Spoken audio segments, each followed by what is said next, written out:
ಈಗ ನಿಮ್ದು dream roll ಹೇಳಿ, ಯಾವ ತರ ರೋಲ್ ಸಿಕ್ಕಿದ್ರೆ ನೀವು ರೆಡಿ ಇದ್ದೀರಾ? ಎನಿ ಟೈಮ್ ಪಾತ್ರ ಚೆನ್ನಾಗಿರ್ಬೇಕು. ಅವತ್ತಿನ ಕಂಡೀಷನು ಅದೇ, ಇವತ್ತಿನ ಕಂಡೀಷನು ಅಷ್ಟೇ. ಬಟ್ ಖಂಡಿತ ಬಂದ್ ಮಾಡ್ತೀನಿ. ಪೊಲೀಸ್ ಇನ್ಸ್ಪೆಕ್ಟರ್ ರೋಲ್ ಮಾಡ್ಬೇಕು ಅಂತ ತುಂಬಾ ವರ್ಷಗಳ ಆಸೆ ಇತ್ತು. ಅದು ಸ್ಟಾಕರ್ ಅನ್ನೋ ಸಿನಿಮಾ, ಕಿಶೋರ್ ಭಾರ್ಗವ್ ಅವ್ರ ಸಿನಿಮಾದಲ್ಲಿ ಮಾಡಿದೆ. ಈ ಫುಲ್ ಸಿನಿಮಾ ನಾನೇ ಇರ್ಬೇಕಾಗಿಲ್ಲ. ಅಂಡ್ ನಾನು ಎಷ್ಟೋ ಸಲ ಹೇಳ್ತೀನಿ, ಅಮ್ಮನ್ ರೋಲ್ ಮಾಡಲ್ಲ ಅಂದ್ರೆ ಯಾಕೆ ಅನ್ನೋದು ಒಂದು ಮುಖ್ಯ ಕಾರಣ ಆಗುತ್ತೆ. ಯಾಕೆಂದ್ರೆ ಪಾತ್ರ ಚೆನ್ನಾಗಿರ್ಬೇಕು ಅಂತ.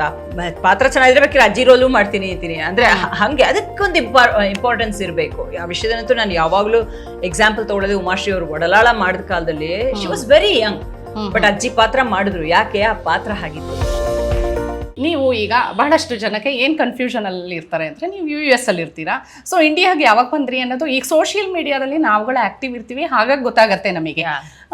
ಸೊ ಆ ರೀತಿ ನೀವು ಹೇಳಿದ್ರಿ, ಯಾವುದೂ ನೀವಾಗ ಅವಕಾಶ ಯಾವುದು ಕೇಳ್ಕೊಂಡು ನಾನು ಹೋಗ್ಲೇ ಇಲ್ಲ, ಪಾಲಿಸಿನೇ ಅದು ಅಂತ.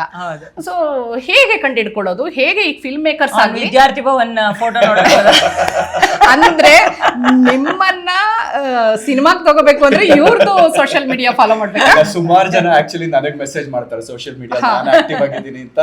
ಸುಮನ್ ಮಾತಾಡಿಸ್ಬೇಕು ಅಂದ್ರೆ ನನಗೆ ಮೆಸೇಜ್ ಮಾಡ್ತಾರೆ, ಮ್ಯಾಮ್ ಹತ್ರ ಬರ್ಬೇಕು ಅಂತ.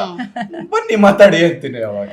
ಬಟ್ ಜನಕ್ಕೆ ಒಂದು ಅದ್ ನಿಜವಾಗ್ಲೂ ತಪ್ಪು ಕಲ್ಪನೆ ಇದೆಯೋ ಅಥವಾ ಅದೊಂದು ರೀಸನ್ನೋ ನಂಗೆ ಗೊತ್ತಿಲ್ಲ. ಬಟ್ ಅಂತೂ ನೀವು ಮಾಡ್ತೀರಾ, ಹ್ಯಾಕ್ ಮಾಡ್ತೀರಾ, ನೀವು ಅಲ್ಲಿದ್ದೀರಾ ಅನ್ಕೊಂಡಿದೀವಿ ಅಂತೆಲ್ಲ ಈಗಲೂ ಹೇಳ್ತಾರೆ. ಇಷ್ಟೆಲ್ಲ ಈಗ ನೋಡಿ ನಿಮ್ ಜೊತೆ ಮಾತಾಡಿ ಎಷ್ಟು ಜನ ನೋಡ್ತಾರೆ ಅಲ್ವಾ, ಅದು ಆ ಡೌಟ್ ಇದ್ದೇ ಇರುತ್ತೆ. ಅದು ಯಾಕೆ ಅಂತ ಗೊತ್ತಿಲ್ಲ. ಹೇಗೆ ಅಂತವ್ರಿಗೆ, ಈಗ ಫಿಲ್ಮ್ ಮೇಕರ್ಸಿಗೆ, ಈಗ ಸುಮನ್ ನಗರ್ಕರ್ ಅವರನ್ನ ನಾವು ನಮ್ ಸಿನಿಮಾಗ್ ತಗೋಬೇಕು ಅಂತ ಬಹಳಷ್ಟು ಜನಕ್ಕೆ ಇರುತ್ತೆ. ಅವ್ರು ಎಲ್ಲಿದ್ದಾರೆ ಏನಿದ್ದಾರೆ ಅನ್ನೋದು ಒಂಚೂರು ಅಪ್ಡೇಟ್ಸ್ ಗೊತ್ತಿರಲ್ಲ.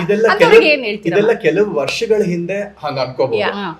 ಈಗ ಸೋಷಿಯಲ್ ಮೀಡಿಯಾ ಇದ್ದಾಗ ಹೆಸರು ಹಾಕಿದ್ರೆ ತೋರ್ಸುತ್ತೆ. ಕೆಲವ್ರು ನಾನು ಕಾಂಟ್ಯಾಕ್ಟ್ ಮಾಡ್ಬೇಕಾದ್ರೆ ಇನ್ಸ್ಟಾಗ್ರಾಮ್ ಅಲ್ಲೂ ಮೆಸೇಜ್ ಕಳಿಸ್ತಾರೆ. ಅಂಡ್ ನಾನ್ ಯಾವಾಗ್ಲೂ ಫೇಸ್ಬುಕ್ ಆಗ್ಲಿ ಇನ್ಸ್ಟಾಗ್ರಾಮ್ ಆಗ್ಲಿ ಯಾರೇ ಮೆಸೇಜ್ ಕಳಿಸಿದ್ರು ನಾನ್ ರೆಸ್ಪಾಂಡ್ ಮಾಡ್ತೀನಿ.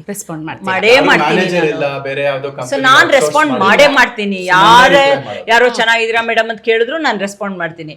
ಸೊ ಹಾಗೆ ಕೆಲವರು ಅದ್ರ ಮೂಲಕನೂ ಕಾಂಟ್ಯಾಕ್ಟ್ ಮಾಡ್ತಾರೆ. ಬಟ್ ಸುಮಾರು ಇವಾಗ ಸೋಷಿಯಲ್ ಮೀಡಿಯಾಲಿ ಇದ್ದಾಗ ಅದೇನು ಕಷ್ಟ ಇಲ್ಲ. ಬಟ್ ಏನೋ ಬರ್ತೀರಾ ಮಾಡ್ತಾರಾ ಅನ್ನೋ ಒಂದು ಅನುಮಾನ ಇದ್ದೇ ಇದೆ. ಅಂತವ್ರಿಗೆ ಏನೇ ಹೇಳ್ತೀರಾ ನೀವು? ಖಂಡಿತ ಎನಿ ಟೈಮ್ ಪಾತ್ರ ಚೆನ್ನಾಗಿರ್ಬೇಕು. ಅವತ್ತಿನ ಕಂಡೀಷನು ಅದೇ, ಇವತ್ತಿನ ಕಂಡೀಷನು ಅಷ್ಟೇ. ಬಟ್ ಖಂಡಿತ ಬಂದ್ ಮಾಡ್ತೀನಿ. ಅಂಡ್ ಇವತ್ತಂತೂ ಎಷ್ಟು ಜನ ರೇಗಿಸ್ತಿರ್ತಾರೆ, ಬೆಂಗಳೂರು ಮೈಸೂರು ತರ ಮಾಡ್ಕೊಂಡ್ಬಿಟ್ಟಿದ್ಯಾ ಅಂತ. ಇನ್ ಕೆಲವ್ರಂತೂ ಬೆಂಗಳೂರು ಮಲ್ಲೇಶ್ವರ ಮಾಡ್ಕೊಂಡ್ಬಿಟ್ಟಿದ್ಯಾ ಅಂತ, ಅಲ್ಲೇ ಗಿರಿನಗರ ಮಲ್ಲೇಶ್ವರ ಅನ್ನೋ ಆ ತರ. ಸೊ ಇವತ್ತು ಅಲ್ಲಿಂದ ಇಲ್ಲಿಗೆ ಬರೋದಂತೂ ಏನು ತೊಂದರೆ ಇಲ್ಲ. ಸಿನಿಮಾಗಳಾದ್ರೆ ಯಾವಾಗ ಬೇಕಾದ್ರೂ ಬಂದು ಮಾಡಿ ಹೋಗ್ಬೋದು. ಅದರಿಂದ ಎಸ್. ಏನಾದ್ರು ಕಂಡೀಷನ್ಸು, ಈಗ ನೀವು ಯಾವ ತರ, ಈಗ ನಿಮ್ದು ಡ್ರೀಮ್ ರೋಲ್ ಹೇಳಿ, ಯಾವ ತರ ರೋಲ್ ಸಿಕ್ಕಿದ್ರೆ ನೀವು ರೆಡಿ ಇದ್ದೀರಾ? ಒಳ್ಳೆ ಪಾತ್ರ, ಡ್ರೀಮ್ ರೋಲ್ ಅಂದ್ರೆ ಎಲ್ಲದೂ ಇದ್ದೇ ಇರುತ್ತೆ. ಇವಾಗ ಪೊಲೀಸ್ ಇನ್ಸ್ಪೆಕ್ಟರ್ ರೋಲ್ ಮಾಡ್ಬೇಕು ಅಂತ ತುಂಬಾ ವರ್ಷಗಳ ಆಸೆ ಇತ್ತು. ಅದು ಸ್ಟಾಕರ್ ಅನ್ನೋ ಸಿನಿಮಾ, ಕಿಶೋರ್ ಭಾರ್ಗವ್ ಅವ್ರ ಸಿನಿಮಾದಲ್ಲಿ ಮಾಡಿದೆ. ಈಗ 2 years ಬ್ಯಾಕ್ ರಿಲೀಸ್ ಆಯ್ತದು. ಸೊ ಅದ್ರಲ್ಲಿ ನಂದು ಇನ್ಸ್ಪೆಕ್ಟರ್ ಪಾತ್ರ. ಆಮೇಲೆ ಕುರುಡಿ ಪಾತ್ರ ಒಂದು ಮಾಡ್ಬೇಕು ಅನ್ನೋದು ತುಂಬಾ ಇತ್ತು. ಯಾಕೆಂದ್ರೆ ನಾವು ಯಾವಾಗ್ಲೂ ಎಲ್ಲ ಕಾಣಿಸುತ್ತೆ, ಬಟ್ ವಿಜುವಲಿ ಚಾಲೆಂಜ್ಡ್ ಆದಾಗ ಹೆಂಗೆ ಅದನ್ನ ಎಲ್ಲದೂ ಎದುರಿಸೋದು ಇರುತ್ತಲ್ಲ. ಸೊ ಅದೊಂದು ಚಾಲೆಂಜಿಂಗ್ ಪಾತ್ರ. ಅದು ಲಾಸ್ಟ್ ಇಯರ್ ಕೋಮಲ್ ಅವ್ರ ಸಿನಿಮಾ ಎಲ್ಲ ಕುಂದಿನಲ್ಲಿ ಮಾಡಿದೆ. ಓಕೆ, ಅದು ರಿಲೀಸು ಆಯಿತು ಲಾಸ್ಟ್ ಅಕ್ಟೋಬರಲ್ಲಿ. ಸೊ ಅದರಲ್ಲಿ ನಂದು ಕುರುಡಿ ಪಾತ್ರನೇ, ಒಂದು ಸ್ವಲ್ಪ ನನಗಿಂತ ವಯಸ್ಸಾದ ಪಾತ್ರ. ಮತ್ತು ಅದರ ಕುರುಡಿ ಪಾತ್ರ ಹಳ್ಳಿಯೋಳು, ನಾನು ಪ್ರಾಬಬ್ಲಿ ಆ ರೂಪದಲ್ಲಂತೂ ಯಾರು ನೋಡೇ ಇರಲ್ಲ. ಆ ಥರ ತುಂಬ ವಿಭಿನ್ನವಾದ ಪಾತ್ರ. ಸೊ ಅದನ್ನು ಮಾಡಿದೆ. ಹಾಗೆ ಬೇಕಾದಷ್ಟು ಮೆಂಟಲಿ ಚಾಲೆಂಜ್ಡ್ ರೋಲ್ ಮಾಡಬೇಕು ಅನ್ನೋದಿದೆ. ಆಸೆಗೆ ಕೊನೆ ಇದೆ. ಈಗಿನ ಜನರೇಷನ್ ಅಲ್ಲಿ ಬಹಳಷ್ಟು ಫಿಲ್ಮ್ ಮೇಕರ್ಸ್ ಬರ್ತಾ ಇದ್ದಾರೆ. ಸೊ ಅದೇ ಒಂದು ಹೋಪ್ಸ್ ಇರೋದು, ಏನಾದ್ರು ಒಂಥರ ಡಿಫ್ರೆಂಟ್ ರೋಲ್ ಬಂದ್ರೆ ಮಾಡಬೇಕು ಅನ್ನೋದು. ಒಟ್ಟಲ್ಲಿ ಅದಕ್ಕೊಂದು ಪ್ರಾಮುಖ್ಯತೆ ಇರ್ಬೇಕು. ಫುಲ್ ಸಿನಿಮಾ ನಾನೇ ಇರ್ಬೇಕಾಗಿಲ್ಲ.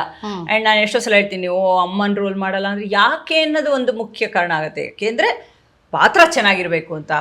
ಪಾತ್ರ ಚೆನ್ನಾಗಿರ್ಬೇಕಿಲ್ಲ ಅಜ್ಜಿ ರೋಲು ಮಾಡ್ತೀನಿ ಅಂದ್ರೆ ಹಂಗೆ ಅದಕ್ಕೊಂದು ಇಂಪಾರ್ಟೆನ್ಸ್ ಇರಬೇಕು. ಆ ವಿಷಯದಲ್ಲಂತೂ ನಾನು ಯಾವಾಗ್ಲೂ ಎಕ್ಸಾಂಪಲ್ ತಗೊಳ್ಳೋದು ಉಮಾಶ್ರೀ ಅವರು ಒಡಲಾಳ ಮಾಡಿದ ಕಾಲದಲ್ಲಿ she was very Young, but ಅಜ್ಜಿ ಪಾತ್ರ ಮಾಡಿದ್ರು. ಯಾಕೆ ಆ ಪಾತ್ರ ಆಗಿತ್ತು. ಸೊ ಆ ಥರ ಪಾತ್ರ ಬಂದ್ರೆ ಏನ್ ರೋಲ್ ಬೇಕಾದ್ರೂ ಮಾಡ್ಬೋದು. ಸೊ ಒಟ್ಟು ಒಂದು ತೂಕ ಇರಬೇಕಷ್ಟೇ. ಇಡೀ ಸಿನಿಮಾ ನಾನು ಇರಕ್ಕೆ ಸಾಧ್ಯ ಇಲ್ಲ ಗೊತ್ತು. ಬಟ್ ಎಷ್ಟು ಹೊತ್ತೇ ಬಂದು ಹೋಗ್ತೀನೋ, ಈ ಥರ ಪಾತ್ರ ಚೆನ್ನಾಗಿ ಮಾಡಿದ್ದಾರೆ, ಅಷ್ಟು ಮುಖ್ಯ ಆಗುತ್ತೆ. ಓಕೆ, ಸೊ ನೋಡಿದ್ರಲ್ಲ ಮ್ಯಾಮು ಈ ಅವ್ರ ಪಾತ್ರದ ಬಗ್ಗೆನೂ ಹೇಳಿದ್ರು, ಯಾವುದು ಇಂಟ್ರೆಸ್ಟ್ ಇದೆ ಅಂತಲೂ ಹೇಳಿದ್ರು ಅವರು. ಸೊ ಮತ್ತೊಂದಿಷ್ಟು ವಿಷಯಗಳನ್ನು ನಿಮ್ಮ ತಾಯಿ ಅಡ್ವೆಂಚರಸ್ ಒಂಚೂರು ಆ ಲೈಫ್ ಬಗ್ಗೆ ಒಂದಿಷ್ಟು ಮಾತಾಡೋಣವಾ? ಅವರನ್ನು ಕರಿತೀರಾ? Okay. ಅವಾಗಿಂದ ನಿಲ್ಸೇ ಬಿಟ್ಟಿದೆ, ನೀವು ಬಂದಾಗಿಂದ ನಾವು ನಿಂತ್ಕೊಂಡೇ ಇದ್ದೀವಿ. ಅವರನ್ನು ನಿಮ್ಮ ಅಮ್ಮನ್ನು ಕರೆದ್ರೆ ಅವ್ರದ್ದು ಹೇಗೆ, ಅವರು ಆ ಏಜ್ ಅಲ್ಲಿ 70s ಅಲ್ವಾ, 76 ಅಲ್ಲಿ ಹೇಗೆ ಅವರು ಸ್ಕೈ ಡೈವ್ ಮಾಡಿದ್ರು ಅಂತ ಮಾಡ್ತೀರಾ? ನಾವು ಅವ್ರ ಹತ್ರ ಏನಾದ್ರು ಇನ್ಸ್ಪೈರ್ ಆಗ್ಬೋದು.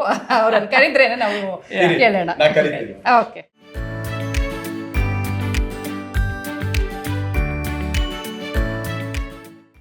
ವಿಶ್ವವಾಣಿ ಟಿವಿ ಸ್ಪೆಷಲ್ನಲ್ಲಿ ಸೆಲೆಬ್ರಿಟಿ ಲೈಫ್ ಸ್ಟೈಲ್ ಈ ಕಾರ್ಯಕ್ರಮ ನೋಡ್ತಾ ಇದ್ದೀರಾ. ಇದು ಮತ್ತು ಇದೇ ಥರದ ಅನೇಕ ಮನರಂಜನಾ ಕಾರ್ಯಕ್ರಮಗಳನ್ನು ನೋಡಿ ವಿಶ್ವವಾಣಿ ಟಿವಿ ಸ್ಪೆಷಲ್ನ ಲೈಕ್ ಮಾಡಿ, ಸಬ್ಸ್ಕ್ರೈಬ್ ಮಾಡಿ.